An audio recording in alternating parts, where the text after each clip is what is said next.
Hello everyone, welcome to my YouTube channel spreading knowledge with SK. आज मैं आप सभी को एनसीईआरटी बुक के एक्सरसाइज 8.1 का 7 नंबर क्वेश्चन बताने जा रहा हूँ। आइए हम सभी बिना समय बर्बाद किए इस 7 नंबर क्वेश्चन को बनाते हैं। क्वेश्चन को अगर आप पढ़ें ध्यान से तो लिखा हुआ है if cot theta is equal to 7/8 evaluate 1 plus sine theta into 1 minus sine theta by 1 plus cos theta into 1 minus cos theta. इसका मतलब ये हुआ कि कॉट थीटा की जो वैल्यू दी हुई है उसकी मदद से आपको इसकी वैल्यू निकालनी है जो अभी वो क्वेश्चन नंबर 1 में दी हुई है, और उसके बाद हमें 2 नंबर क्वेश्चन जो कि कॉट स्क्वायर थीटा उसकी वैल्यू निकालनी है। इस क्वेश्चन को सॉल्व करने के लिए हम सभी को एक ट्रायंगल एबीसी लेना है और ये ट्रायंगल राइट एंगल ट्रायंगल होना चाहिए। इस ट्रायंगल के अंदर हमने बी को 90 डिग्री माना है, एंगल ए को थीटा माना है। आपको हम पहले भी बताए हैं, आप सभी को पहले भी हमने बताया है कि थीटा के अपोजिट में जो साइड होते हैं वो परपेंडिकुलर होता है और 90 डिग्री के अपोजिट में पड़ने वाला जो साइड होता है वो हाइपोटेनस होता है और जो बच गया साइड वो बेस होता है। तो चलिए आइए हम इस स्टेटमेंट को लिख लेते हैं। Let triangle A B C is a right angled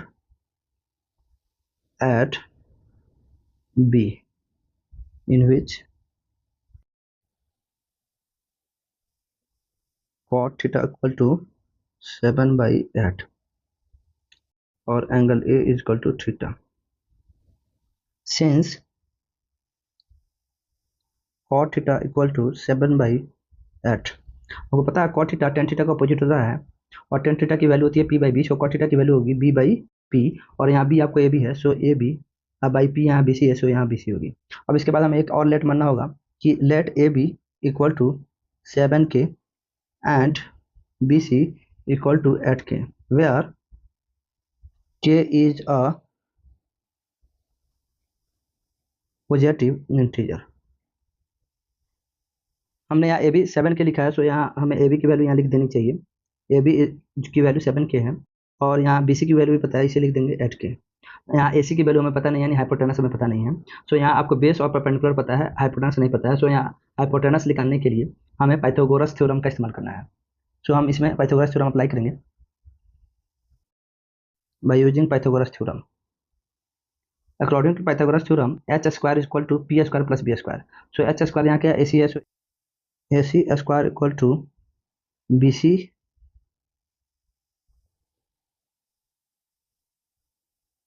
plus A B square. तो H square equal to P square plus B square. अब हमें ए सी की वैल्यू बी सी की और ए बी की वैल्यू पुट करने हैं, जबकि आपको पता है ए सी की वैल्यू हमें निकालना है, सो ए सी की वैल्यू हमें पता नहीं है। सो ए सी की वैल्यू पता नहीं है, सो ए सी को जैसा है वैसे ही लिख देंगे। A C square equal to B C की हमें वैल्यू पता है, बी सी की वैल्यू है यहाँ 8k, so 8k the whole square plus A B की वैल्यू है 7k the whole square. A C square equal to, आपको पता है पावर टू का मतलब है ये 2 8 के लिए भी है और k के लिए भी है, सो 8 8 जा 64k स्क्वायर। इसी सिमिलर वे में 7 7 जा 49k स्क्वायर। A C square equal to, अब ऐड कर लेंगे, तो 9 4 13 6 4 10 1 11 113k स्क्वायर। आपको पता है इस साइड से अगर हम स्क्वायर हटाते हैं तो इस साइड रूट होता है, so A C equal to root under 113k square.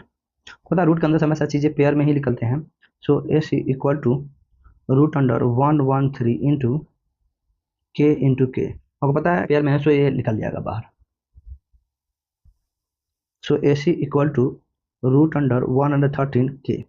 तो हम सभी ने ए सी की वैल्यू निकाल लिया है जो कि है रूट अंडर 113k। तो अब यहाँ ए सी की वैल्यू हम पुट कर लेते हैं, रूट अंडर 113। अब हम सभी को हाइपोटेनस परपेंडिकुलर और बेस तीनों मिल चुका है, तो हम अब क्वेश्चन को सॉल्व करेंगे जो बोल रहा था क्वेश्चन नंबर 1 में निकालने के लिए। आइए हम क्वेश्चन देखते हैं क्या बोल रहा है। क्वेश्चन में हमें साइन और कॉस की वैल्यू चाहिए कि बार बार साइन और कॉस ही रिपीट हो रहा है, तो हमें साइन थीटा और कॉस थीटा की वैल्यू निकाल लेना चाहिए इसके मदद से, इस राइट एंगल ट्रायंगल की मदद से। तो हम इसे थोड़ा ऊपर कर लेते हैं।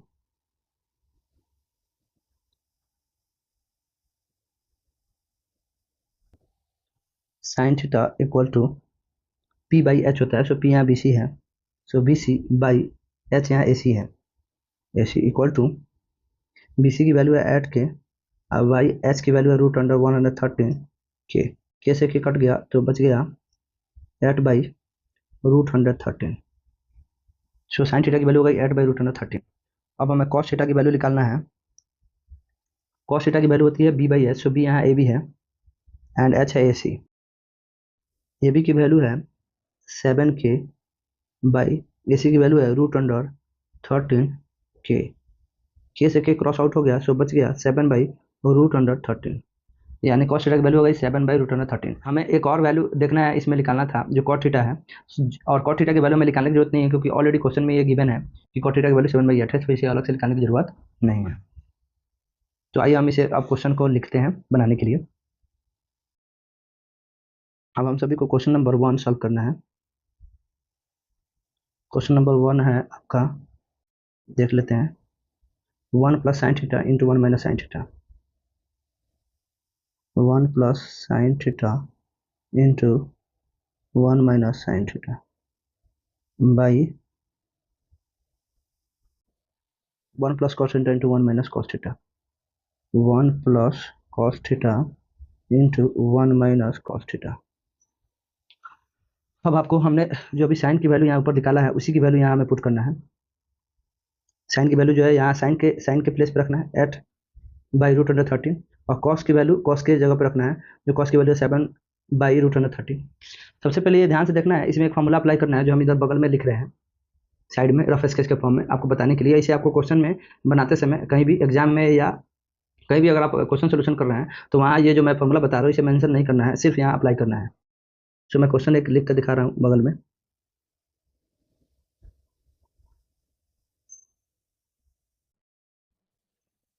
एक आपने पढ़ा होगा फॉर्मूला है a + b into a - b equal to a² - b² होता है। आप ये जरूर फॉर्मूला पढ़े होंगे किसी न किसी क्लास में। a + b into a - b equal to a² - b² होता है, और आप देख रहे हैं इसी फॉर्मूला पे ये आ रहा है क्वेश्चन। यहाँ a 1 है और b sin थीटा है, फिर यहाँ a 1 है और b sin थीटा है, सो a + b into a - b हो रहा है, यानी ये फॉर्मूला इस पर अप्लाई हो रहा है। सिमिलर वे में नीचे भी देखें तो ये यहाँ 1 है और b cos थीटा है, फिर यहाँ a 1 है और b यहाँ cos थीटा है, सो a + b into a - b apply हो रहा है। सो ये फॉर्मूला ये क्वेश्चन पर अप्लाई करेंगे। सबसे पहले जो हम सभी sin थीटा और cos थीटा की वैल्यू पुट करने से पहले हम सभी को इसे पहले सॉल्व कर लेना है इस फॉर्मूला का इस्तेमाल करते हुए, उसके बाद हमें साइन और cos की वैल्यू रखना है।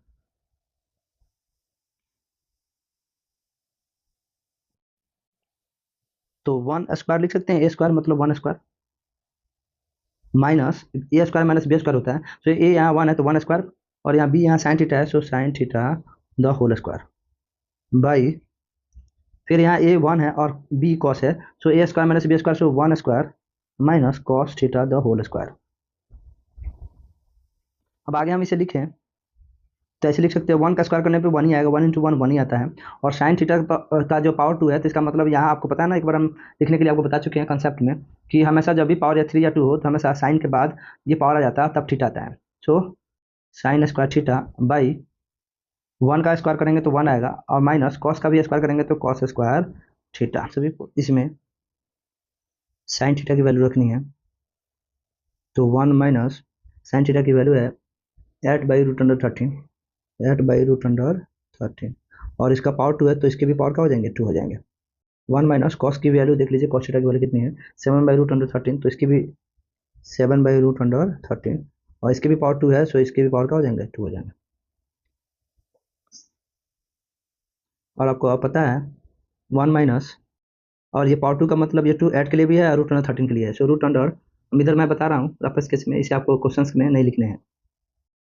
√113 का अगर स्क्वायर करते हैं तो इसका मतलब होता है √113 इंटू √113, और ये दोनों को रूट में लिख सकते हैं √113 इंटू 113, और 2 के बदले 1 निकल जाएगा, सो 113। इसलिए जब भी हम एक रूट का स्क्वायर लगाते हैं तो ऑटोमेटिकली रूट हट जाता है। तो आप यहाँ से समझ सकते हैं इसे क्वेश्चन में आपको सोल्यूशन करते समय नहीं लिखना है, ये रफ स्केच में है और हम सिर्फ इसे समझाने के लिए मैंने बताया है। सो हम यहाँ 8 × 64 लिख देंगे और बाई 113, क्योंकि हमने जब इसका पावर 2 किया स्क्वायर रूट का तो इससे रूट हट गया। सेम वे में, इन सिमिलर वे, 1 माइनस 7 7 जा 49 बाई, फिर इसका भी पावर 2 है, स्क्वायर है तो स्क्वायर से रूट हट जाते हैं इसी वे में, सो यहाँ 113 हो गया। अब इसका हम एलसीएम लेंगे, आपको पता है इसके नीचे कुछ भी नहीं है तो 1 है, इसके नीचे कुछ भी नहीं है तो 1 है। जब भी डिनोमिनेटर में कुछ भी नहीं होता है तो बाई 1 छुपा होता है हमेशा। तो 1 और 113 कैल्सियम लेंगे तो क्या हो जाएगा 113, और 113 से 1 में डिवाइड करेंगे तो इसमें डिवाइड होगा 113 बार। सो यहाँ 113 से मल्टीप्लाई करेंगे तो 113 माइनस 64। उसी वे में, इसी सिमिलर वे में 113 का एल्सियम लेंगे, फिर 1 का और 113 का, तो एल्सियम आएगा 113। फिर 1 से इसमें डिवाइड करेंगे तो 113 बार डिवाइड होगा, 113 से ऊपर मल्टीप्लाई करेंगे तो 113 होगा, और माइनस 113 से 113 कट जाएगा एक बार में, 113 का डबल 1 बार पढ़ेंगे तो 113 आ जाएगा, और 1 से ऊपर मल्टीप्लाई करेंगे तो 49 आ जाएगा।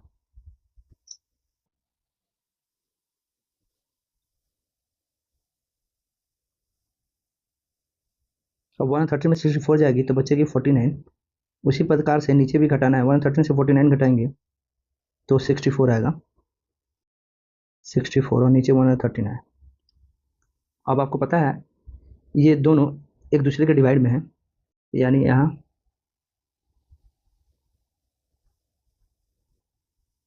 आपको मैं इसे रफ स्केच में समझा रहा हूँ, इसे आपको क्वेश्चन में नहीं लिखने हैं।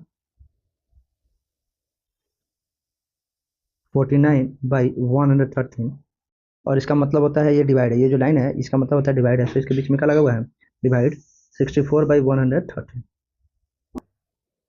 आपको पता है 49 बाई 113 को डिवाइड से मल्टीप्लाई में कन्वर्ट करते हैं तो न्यूमरेटर डिनोमिनेटर में चला जाता है, और डिनोमिनेटर न्यूमरेटर में आ जाता है, यानी ये दोनों एक दूसरे में एक्सचेंज हो जाते हैं।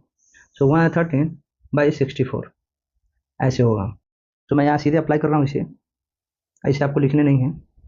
तो 49 बाई 113 मल्टीप्लाई में बदलेंगे तो ये न्यूमरेटर डिनोमिनेटर में चला जाएगा, डिनोमिनेटर न्यूमरेटर में आ जाएगा। सो 113 बाई 64, और 113 से 113 कट जाएगा, सो यहाँ बचेगा 49, यहाँ 1 बचा तो 49 1 जा 49, अब यहाँ भी 1 है, सो 64 1 जा 64, इसको इसकी वैल्यू निकल गई 49 बाई 64। अब हमें दूसरा क्वेश्चन सॉल्व करना था, जो कि फिर से देखना होगा क्या था क्वेश्चन, कॉट स्क्वायर थीटा। तो हम इसकी वैल्यू निकालना है cot square theta.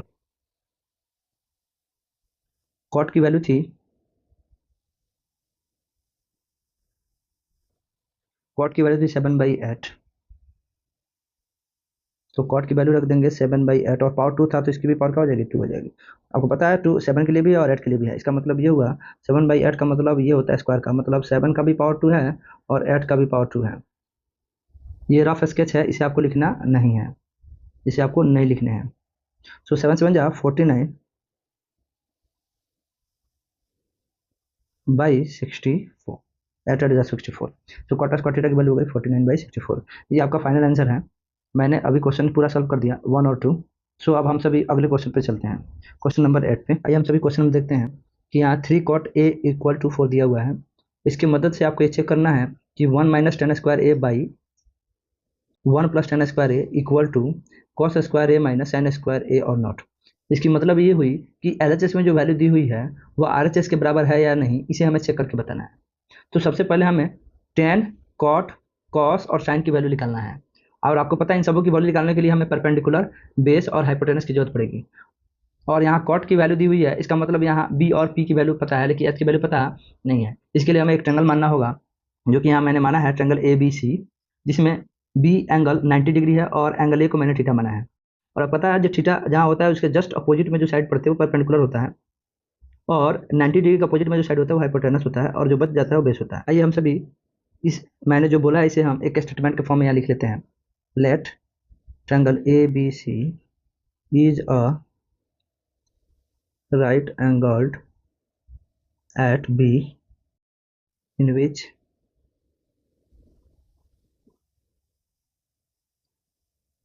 three cot a equal to 4 and angle a equal to theta.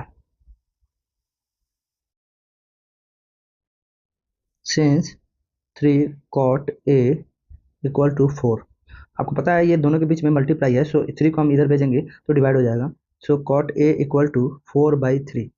अब यहाँ आप देख रहे हैं cot a की वैल्यू निकल चुकी है जो कि है 4/3, और cot a की वैल्यू जो है यहाँ b/p होगी। सो यहाँ b/p होती है, cot a की वैल्यू जो है b/p होती है, यहाँ b a b है, सो ए बी, अब बाई पी यहाँ बी सी है, so B C. So cot A की वैल्यू हो गई A B by B C.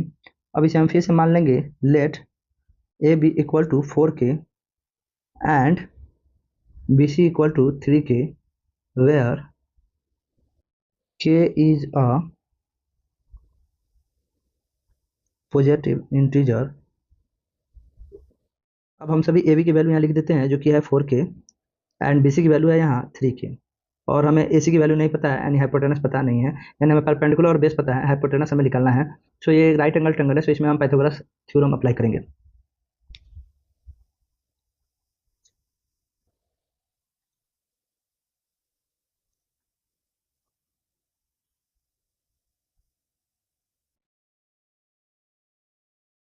According to Pythagoras theorem H square equal to P square plus B square. So H यहाँ A C है, so A C square is equal to B C square plus A B square. अब हम सभी को यहाँ इसमें value A B और B C की पुट कर लेनी चाहिए। सो ए सी की वैल्यू नहीं दी हुई है, so A C square equal to B C की वैल्यू दी है 4k, so 4k the whole square plus A B की भी वैल्यू दी हुई है 3k, so 3k the whole square.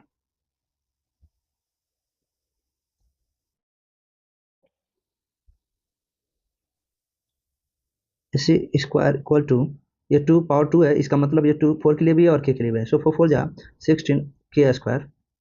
ये 2 3 के लिए भी है और k के लिए भी है, सो 3 3 जा 9 और k का पावर 2 मतलब k square. 1 minus 10 square A by 1 plus 10 square A.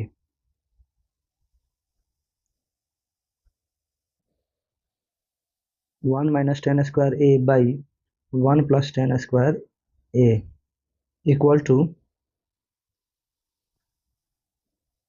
Cos square A minus sine square ए।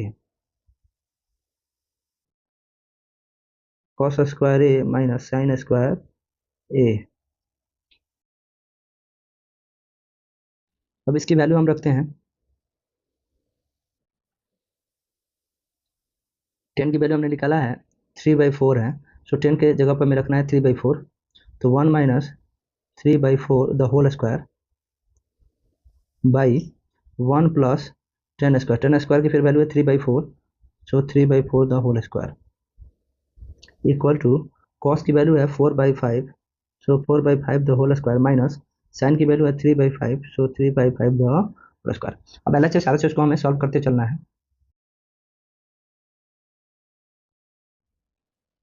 आइए हम इसे देखते हैं। 1 माइनस ये पावर 2 की मतलब ये 2 3 पे भी है और 4 पे भी है, यानी ये पावर 2 3 के लिए भी है और 4 के लिए भी है, तो 3 3 जा 9 4 4 जा 16। उसी प्रकार से नीचे सिमिलर वे में लिखेंगे 3 3 जा 9 और 4 4 जा 16। आपको पता है इसके नीचे कुछ नहीं है तो 1 है, इसके नीचे भी कुछ नहीं है तो 1 है। इधर अब आरएचएस में देख लेते हैं, ये पावर 2 का मतलब ये दोनों के लिए पावर 2 है, तो 4 4 जा 16 और 5 5 जा 25 माइनस 3 3 जा 9 5 5 जा 25। अब एलसीएम लेंगे 116 का तो 16 ही आएगा एलसीएम, और 1 से अगर डिवाइड करते हैं 16 में तो 16 बार लगेगा, और 16 से ऊपर मल्टीप्लाई करते हैं तो 16 आएगा, माइनस 16 बन जा 16 से 1 से ऊपर मल्टीप्लाई करेंगे 9 बन जा 9। उसी सिमिलर वे में 1 और 16 का फिर एलसीएम लेंगे तो 16 आएगा, 1 से 16 में डिवाइड करते हैं तो 16 आता है, और 16 से ऊपर मल्टीप्लाई कर देंगे तो 16 हो जाएगा, प्लस 16 बन जा 16, 1 बार डिवाइड हो रहा है और 9 से ऊपर मल्टीप्लाई कर देंगे 9 बन जा 9 इक्वल टू यहाँ भी हम सभी एलसीएम लेंगे 25 का, तो दोनों का डिनोमिनेटर 25 है, सो एलसीएम सेम ही आएगा, सो 25 बन जा 25, तो 1 बार डिवाइड हुआ, सो ऊपर हम 16 से 1 में डिवाइड करेंगे तो 16 बन जा 16। फिर 25 से 25 में अगर डिवाइड करते हैं फिर 1 टाइम्स डिवाइड होगा और 1 से ऊपर मल्टीप्लाई करेंगे तो 9 बन जा 9, सो माइनस 9। अब इसे सब्ट्रैक्ट कीजिए, 16 माइनस 9 इक्वल टू 7 बाई 16, तो यहाँ माइनस करना है और यहाँ प्लस करना है, तो 16 plus 9 25 by 16 equal to 16 minus 9 7 by 25। आपको पता है हम पीछे अभी बताएं ये दोनों डिवाइड में है, सो ये मल्टीप्लाई में बदलेंगे तो ये 16 ऊपर चला जाएगा 25 नीचे आ जाएगा, 7 बाई 16 मल्टीप्लाई करेंगे तो 16 ऊपर चला जाएगा और 25 नीचे आ जाएगा, जो कि बराबर होगा 7 बाई 25। आरएचएस ऑलरेडी सॉल्व हो चुका है। अब यहाँ हमें 16 16 कट जाएंगे 1 बार में, 16 बन जा 16 और 16 बन जा 16। अब 7 बन जा 7 और यहाँ भी 1 है तो 25 बन जा 25, और यहाँ भी 7 बाई 25, सो एलएचएस आरएचएस के बराबर आ गया, सो वो पूछ रहा था क्या दोनों इक्वल हैं। सो हम यहाँ लिखेंगे यस दे आर इक्वल।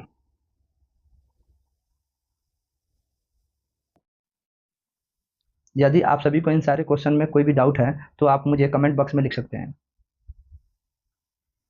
यदि आप सभी को यह वीडियो पसंद आया हो तो इस वीडियो को लाइक करें, शेयर करें और मेरे चैनल को सब्सक्राइब करें।